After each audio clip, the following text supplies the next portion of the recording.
You know, Leo could fix that for you. It's my first war wound. I think I'll wear it with pride. So, I've had one or two requests to cover an episode from the Paige era of Charmed, and I knew almost from the start that this was the one I wanted to tackle. I shouldn't have stolen the Book of Shadows. You stole the Book of Shadows? Leo, concentrate, please. Hell Hath No Fury is the third episode of Season 4, although if you count the Charmed Again two-parter as one, then it's the second. Paige made a mistake. A mistake? She stole from us. He borrowed. Either way, it's not only a very significant episode in bridging the old era with the new one, it's probably the most important episode in establishing the Paige era. You can't say demons followed by, oh my god, I'm new at this, I'm likely to panic. The Charmed Again season premiere killed Prue off, had her funeral, and introduced a new character while Piper and Phoebe were still mourning.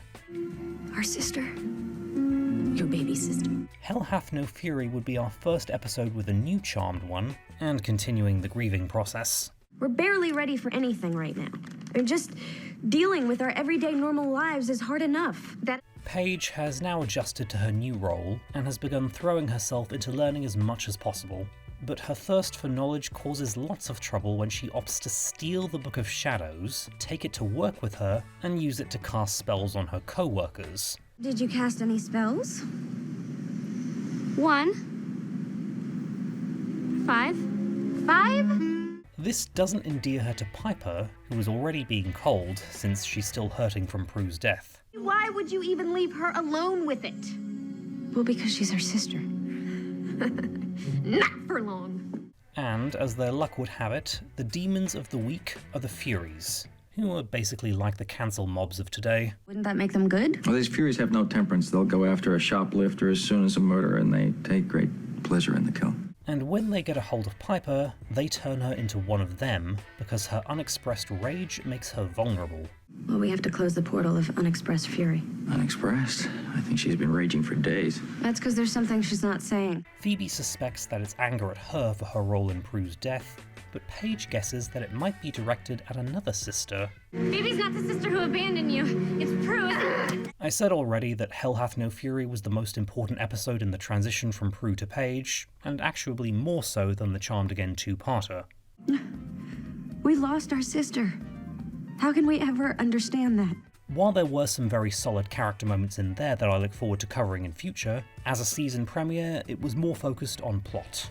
Who is this new girl? How will the Charmed ones continue with one sister dead? Can they make her join their side? It was all about plot and answering burning questions the fans would have during the gap between seasons. You never knew I was pregnant. It did a great job at setting up the new direction the show was going in, and now we'd have to actually start on that journey. As, unlike Buffy or other shows of the day, Charmed's strength was never in the big battles or high-stakes finales, but in the individual day-to-day stories that merged the supernatural with themes about sisterhood, family, and life in general. The answer is yes, Leo. I'd love to marry you. Before we get to the meaty stuff, this episode allows us to really get to know Paige as a character. What's the holdup on the O'Brien application? Well, at the moment, the only holdup is my boss who's standing over me distracting me from my work. She gave us some of her backstory in the premiere, and we got a sense of where she worked, but now we're given the chance to see into her world. You're in all that witchy stuff, right? Excuse me? We meet her friends and co-workers, and see what she does on a daily basis when she's not being a charmed one. The last thing I wanted to do was to add to your guys' stress. Her plot of the episode establishes the new dynamic she brings to the show. Someone who grew up an only child, now having to let two sisters into her life, and how there are both gains and losses to come with that. I told you the book does not leave the house. As someone who's always been independent, it'll be a repeat problem for her to now have to do things by committee, as seen when she disrespects the family heritage by taking the book out of the house. But she also gets the family she had been longing for, and now having sisters allows her someone to belong to and confide in. Being a witch is tough on friendships. That's why the whole sister thing comes in so handy. The previous episode had shown her almost being swayed to the side of evil by the prospect of using her powers to punish someone she believed was guilty, and the show was ahead of the game in highlighting how the abusive parent isn't always the father. You keep your hands off our son. And Hell Hath No Fury offers up a complimenting side to Paige that I actually found quite sweet on the most recent rewatch. Although she steals the Book of Shadows, she casts spells to help clear up someone's spots, help a co-worker with her finances, and get a deadline extension for a little boy's adoption. Well, I'm asking that you not punish Adam O'Brien, who's already had a tough enough life for my mistake. She doesn't cast spells for herself, she just wants to help other people. And that shows she's a true charmed one. She definitely is a Halliwell. Last name or no? Rose McGowan says of joining the show in her autobiography, "When I started the show, I thought a lot about audience psychology. I, in my infamy and not girl next doorness, was supposed to step in after Shannon Daugherty's beloved character was killed off. I had been told that many shows don't survive a major cast change. I knew that I had a very slim chance at success here. People had to fall in love with my character as quickly as possible or Charmed would die." It's safe to say that was accomplished nicely in this episode. You think I did this on purpose? My body was perfectly fine just as it was, thank you. She plays off the others very well, getting that right blend between the comedic and dramatic moments the way this show was best at. I think I need to sit down. In fact, despite the episode going for a very dramatic climax, I feel I have to praise the comic timing here as well. And not to rush this tender moment, but she's already started scrying. Alyssa Milano's strength was always in comedy, understandable since she got fame for a sitcom, and I just love so many of the little things she does here. I didn't mean you couldn't use the stairs. Holly Marie Combs is of course known for her snarky delivery, and this might be among my favourite moments of hers. Evil got the Book of Shadows. How did Evil get the Book of Shadows? Oh no. Oh no, Phoebe? A demon has the Book of Shadows. Oh no, doesn't quite cover it. But that's as good a segue as any, because this episode really belongs to her. The faster we get rid of these demons, the faster we can get back to our everyday normal lives, or at least what is left of them. I touched on how well Season 4 captured the grieving process in one of my other videos, and Hell Hath No Fury is a big part of that. It's strange the things that you miss. Charmed had devoted an episode to mourning Andy's death in Season 2, but even then it sort of became an afterthought once the credits rolled. How can it be good to be witches if all it does is get the people we love killed? Although Prue is shaken by the death, the standalone nature of Season 2 means that he's never even mentioned in the next episode, even though a big source of angst for Prue is that she might end up alone in the future. I have no one to say goodbye to. Thankfully, the show learned from that by the time another major character was killed off. It's okay to be angry. I'm not angry. I am pissed off. The season premiere had the funeral, the wake, and all the crying, but it did end on a hopeful note, with a new Charmed one being welcomed into the fold, and a theme of when one door closes, another one opens. Welcome home. Hell Hath No Fury unfortunately does sort of undo that very sweet ending by showing how Piper hasn't fully accepted Paige after all, but it's ultimately to the season's strength. I miss Bruce so much. It's hard to imagine opening up to someone else. Grief is a long, unpredictable process that can be at both times painful and empty, and Piper would realistically be somewhat warm to her new sister one day and cold and dismissive the next, especially when she's expected to get back to doing the very thing that got Prue killed in the first place. What is the problem with getting a little proactive? Because we're not ready to get proactive. The Buffy episode The Body captures the ironic mundaneness that immediately follows death, and Hell Hath No Fury is all about dealing with what happens after. The feeling of, now I have to go back to work when my world got turned upside down, or how do I let a new person into my life when I've just lost someone, and the overall sense of unfairness that follows losing someone, especially a person so young.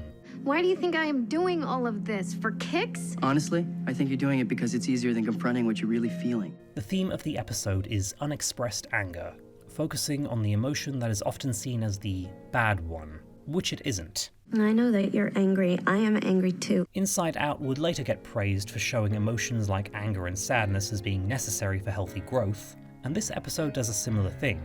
Pure smoke kills bad guys, right? But in good people, it looks for a portal of unexpressed fury. Piper's unexpressed anger at Prue's death is what allows the Furies to make her one of them, and she isn't cured with a spell or vanquishing potion, but by finally expressing the emotions she'd been suppressing. Tell her, Piper. It's all right to hate her. And it draws a difference between healthy and unhealthy anger, with the unhealthy variety being her aloofness to Paige, her rudeness to Leo, and her violence towards anyone trying to help her. Piper, I'm your husband. Not just your white lighter. When you speak to me like that, there is a problem.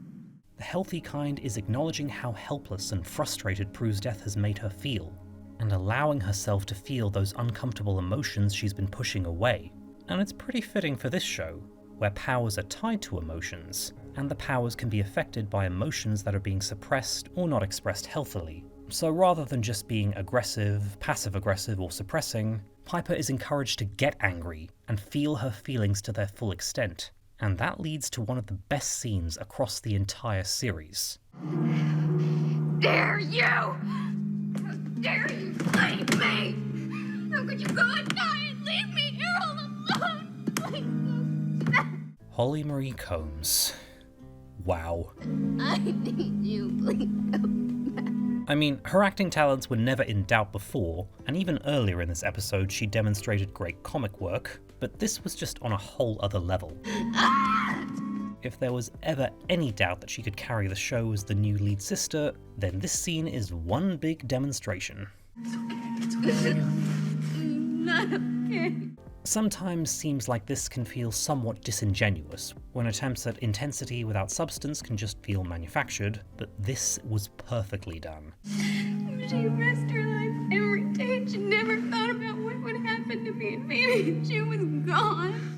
Like the death on the operating table in All Hell Breaks Loose, the raw emotion and uncomfortable way in which this scene is directed makes you feel like you're seeing someone break down in public, and it's that intrusive quality that makes the scene powerful. How could she think that I could live without her?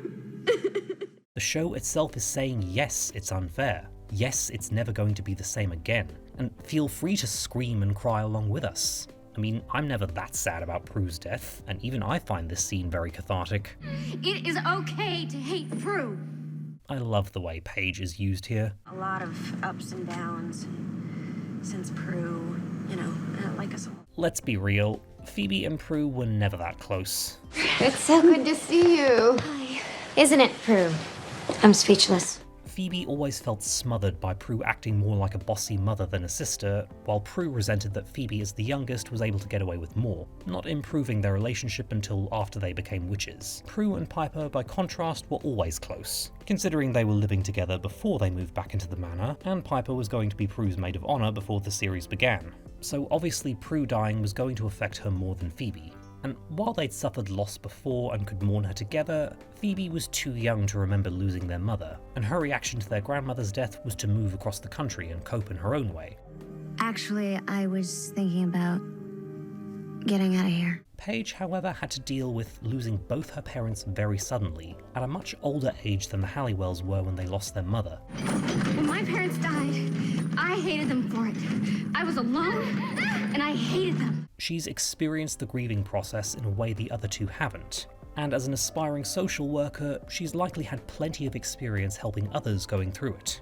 So this gives Paige a unique role that only she can fill in this transitional period. When my parents died, there were some days I didn't think I'd survive the sadness. While Piper and Phoebe can help her learn to use magic, she can help them properly mourn their sister. It'll never be okay that she's gone, Piper. I promise it will get better.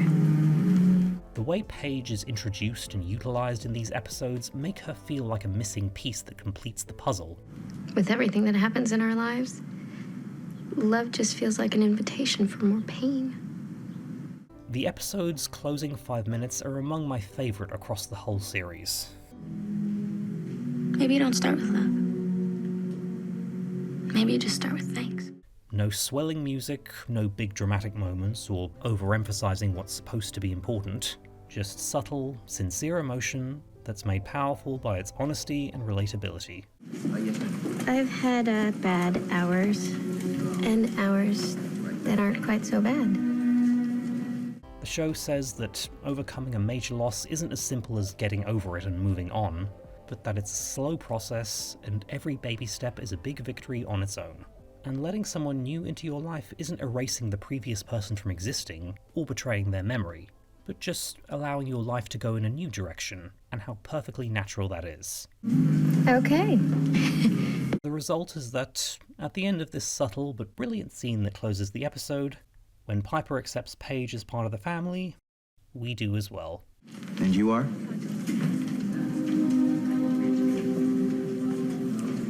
I'm her sister.